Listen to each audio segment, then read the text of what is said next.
քանի որ մամուլը այս պահին նաև հետևում է մեզ, ուզում եմ դեղեկացնել, որ այսօր գործող իշխանությունները մեր նախընտրական պայքարի ժամանակից, քարոզչական պայքարի ժամանակից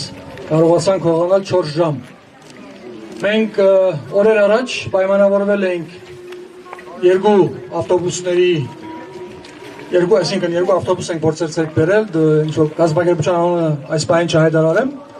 հանկարծ չգիտես ինչու, ավելի ճիշտ հավանաբար բոլորս գիտենք ինչու, այսօր առավոտ երկու ավտոբուսների ներկայացուցիչները կապվում են մեր ներկայացուցիչ հետ եւ ասում են ինչ-որ դեպք է պատահել, չեն կարող մասնակցել։ Այսինքն այսօր առավոտ իմացանք, որ մնացել են առանց ավտոբուսի, բայց անշուշտ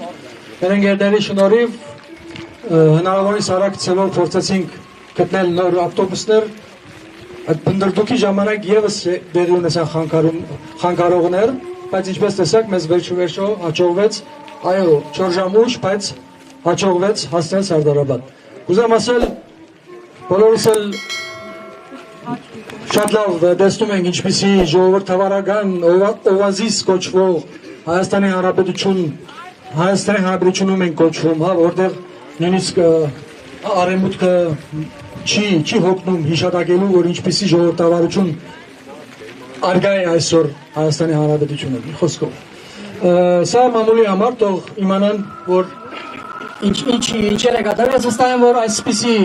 այսպես ավտոբուսակողություն ոչ մի քաղաքական ուժի նկատմամբ չի եղել վերջի տարիներին կամ շաբաթներին այս դեպքում։